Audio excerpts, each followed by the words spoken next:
We like that. Like-minded people my age have the same academic strive. Let's get a round of applause for Jardine. Like that. And this is not for you to throw shade at friends or anything like that, but do you find sometimes opportunities like that can be limited? For example, you know what I mean, when you're around your normal circle or where you normally are? Yeah. Fair enough. And who else feels like that sometimes? Who else feels like sometimes the people you're around are not as ambitious necessarily? And that's fair enough. Do you get some of the mentors, their community wasn't what they wanted it to be. They had to leave their country. Do you get what I'm saying? To come here to get that. Certain mentors are international students. They were like, yo, my people were so low vibrational. I had to leave my country. But you know what? That's real though. I can't remember, because I do this so much. I can't remember if I said this in February, but did I talk about this concept called the law of association back in February? Did I talk about that concept? You're nodding. What is it? Go on. Let's test you.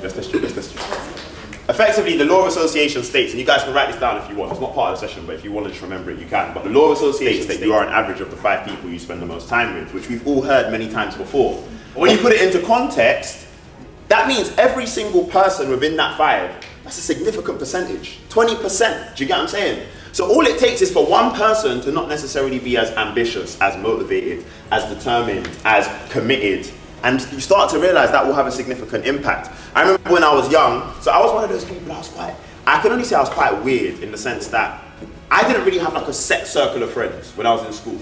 I was one of those people, literally, the way my lunch times worked is I would chill with this batch for 5 minutes, this batch for 5 minutes, this batch for 5 minutes, this batch for 5 minutes, and I just moved around bare different people, and I'm grateful for that because I feel like that's allowed me to engage with so many different human beings and feel comfortable now. But specifically, I did have 2 friends that I was really close to. One of them, I was going to say his name, but let me not do that just in case it ends up on the internet. But one of them, yeah, I love him to bits, but we got to about 19, so bear in mind, we went to school together, we got to about 19, and by this point, I was trying to start 2 businesses, I had 2 jobs, I was doing loads of stuff. My boy goes to me, yo, he used to call me, be like, yo bro, like, I want to do what you're doing, you know, I want to try and like start businesses and that. I said, okay, cool, so what time did you wake up today? He said, oh, about 1 p.m. I said, yeah, you know what, just call it a day, do you get what I'm saying? He said, what do you mean? I said, bro, do you know what time I got up today? He said, when? I said, bro, I've been up since 6. Since then, I've done a workout, I've been having meetings, I've been getting my head down, doing work, revising, bare things. I said, bro, this is not like back when we were in school, you know. And we could do the joke thing and just try and cram last minute for GCSEs. It's not like that no more. If you're gonna level up, you have to level up. It's as simple as that. And then I started to analyze based on the law of association, as Shina rightly pointed out. I started saying to myself, when he calls me, what do we actually talk about? And I realized he only called me for 2 reasons. To talk about beef in my area or to chat to me about girls. And I started realizing, if that's the only 2 things we talk about, how are we ever gonna move forwards? So I started realizing there was different types of people I needed to be around. But I already had that lesson.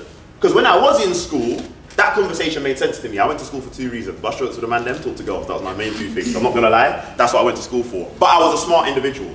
So I was one of those people who, I would half listen in class and I could remember stuff.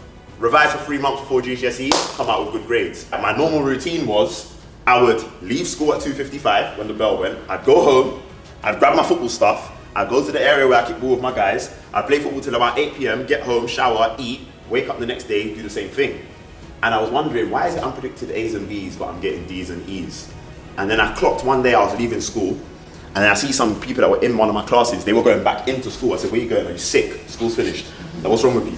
They're like, go home. Do you get what I'm saying? They're like, no, we're just doing something. I said, no, big man thing, school's finished, go home. They were like, no, we're doing something. So I said, let me follow them. No joke, they walked into this classroom, they sat down around a table, and they started pulling these books out their bags. I said, yo, where are these books? I've never seen them before. What is this? It's a different language or something. They were like, yeah, it's called a revision guide. I said, what? I said, where did you get that from? They said, oh, you can order it online, stuff like that. I said, so what's that for though? They said, like, to revise for the exam. I said, oh, you lot prepare for the exams. Like, you don't just pull up and hope for the best. Like, they were like, no, we actually revise. I said, so what did you get in your mocks? They said, what do you mean mocks? I said, yeah, we did mocks in January. What did you get in your mocks? They said, no, I didn't do mocks. I said, so what took the exam early? I said, say that again. They said, I took the real exam early. I said, so what did you get? They said, A star. I said, so what are you revising for now? They said, oh no, I'm doing a whole new GCSE. I said, what? So how many GCSEs are you gonna get? They said 14. I said, but I'm only getting 11. Listen, that day, I'm telling you, it was February of, I'll reveal my age, don't worry, it was February of that year. I phoned my brethren, I said, you man, we'll be friends again in 3 months. These are my new friends now. I'm not joking. I used to stay at school every day till 6 o'clock because I clocked. You're an average of the 5 people you spend the most time with. Do you get what I'm saying?